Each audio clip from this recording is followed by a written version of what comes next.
Hello friends, welcome to my channel Toonogram की दुनिया। तो आइए आज एक ऐसी कहानी सुनते हैं जो आपको रुला के रख देगी। एक बाप और बेटे की दिल छू लेने वाली कहानी। कलेक्टर बनेगा तब बात करूँगा। दोस्तों, यह कहानी है बिहार के एक गांव की, जिसमें विजय नाम का लड़का रहता था। बचपन से ही पढ़ाई में होशियार विजय अपने मम्मी पापा की आखिरी उम्मीद था। विजय के दादा ने अपने समय में बहुत कर्ज ले लिया था, जिसको चुकाने में पापा की पूरी ज़िंदगी मजदूरी में निकल गई। उनके पास थोड़ी सी ज़मीन थी, जिससे उनका गुजारा हो रहा था। पापा की तबीयत मजदूरी करने से ख़राब रहती थी, पर पापा विजय को इस बात का एहसास नहीं होने देते थे। विजय को पढ़ाई में इतना होशियार देखकर उसके मम्मी पापा ने हर वह काम किया जिससे वह विजय को पढ़ा पाए। विजय की कॉलेज की पढ़ाई ख़त्म हो गई थी और वह एक छोटी सी नौकरी करने लगा, जिससे उसका खर्चा निकल जाता और साथ में वह कलेक्टर बनने की तैयारी भी कर रहा था। विजय अपने वक्त का एक मिनट भी फालतू नहीं गुजारता था। विजय ने पूरा समय पढ़ाई और नौकरी में ही लगा दिया। विजय के पापा को यह पता था कि वह कलेक्टर बनना चाहता है, इसीलिए घर की हालत बहुत ज़्यादा ख़राब होने पर भी उन्होंने विजय से कभी इस बात का जिक्र नहीं किया और ना उसको अच्छी नौकरी करने के लिए कहा। लगातार 2 साल तक विजय पास नहीं हो पाया। उसके बाद भी उसके पिता ने अपना घर और ज़मीन गिरवी रखकर विजय को आईएएस की कोचिंग ज्वाइन करवाई और उसकी नौकरी भी छुड़वा दी और केवल पढ़ाई करने को कहा। विजय के पापा हमेशा उससे कहा करते, बेटा, खेत और घर दोबारा आ जाएंगे, पर कलेक्टर दोबारा नहीं बन सकते। आज पूरे साल पढ़ाई करने के बाद विजय का रिजल्ट आ गया, जिसमें वह अच्छे नंबरों से निकल गया था। आज उसके पिता से ज़्यादा खुश कोई नहीं था। ऐसा लग रहा था जैसे विजय का सपना पूरा होने वाला है, पर भगवान को कुछ और ही मंजूर था। विजय का कल इंटरव्यू था और सुबह से उसके पापा की तबीयत खराब थी।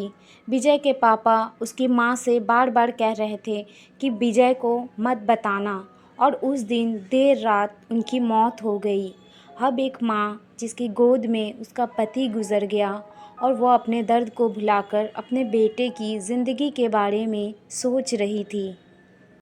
माँ ने पड़ोसियों तक को इस बात का एहसास नहीं होने दिया कि उसका पति अब नहीं रहा। पूरी रात ऐसे रोई कि आवाज़ भी ना निकले, और सुबह विजय जब इंटरव्यू देने जाने लगा, तब माँ और पापा के आशीर्वाद के लिए उसने माँ को कॉल किया। माँ ने पूरी हिम्मत लगा दी अपना सच छुपाने के लिए और विजय को आशीर्वाद दिया।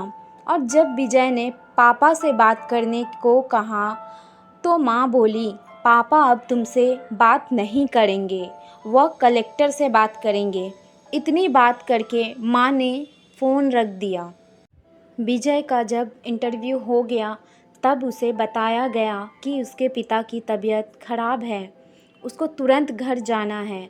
विजय को एक पल नहीं लगा अपने पिता की हालत समझने में।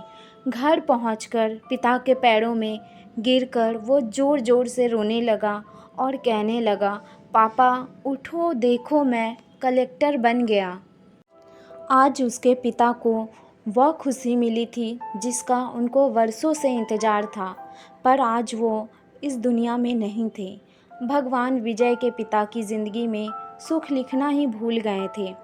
पहले वो अपने पिता के कर्ज में ज़िंदगी भर मजदूरी करते रहे और फिर बेटे के सपनों में फिर घर और ज़मीन गिरवी रखनी पड़ी। वह ज़िंदगी में कर्ज लेकर आए और कर्ज लेकर ही चले गए। विजय के पिता को भले ही ज़िंदगी में कुछ हासिल ना हुआ हो, पर वह अपने लड़के को इस काबिल बना गए कि वह अपने साथ पुश्तों को बैठे बैठे खिला पाएँ।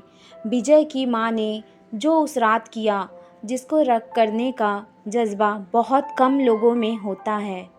जब विजय कलेक्टर बनकर घर आया, तब माँ ने विजय से कहा, बेटा, तुम आज इतने बड़े बन गए हो कि हजारों गरीबों का भला कर सकते हो। जब भी तुम्हारे सामने कोई गरीब मदद मांगने आए तो अपने पिता और मेरे बारे में सोचना। मैं तुम्हारे बराबर पढ़ी लिखी और समझदार तो नहीं हूँ, पर इतना ज़रूर जानती हूँ गरीब आदमी की बहुत मजबूरी होती है। तुम कभी किसी का बुरा मत करना।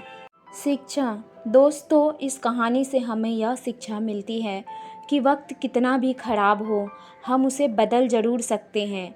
माँ और बाप के एहसानों को हम कभी नहीं उतार सकते हैं, पर हम अपने कर्मों से उनकी इच्छा ज़रूर पूरी कर सकते हैं।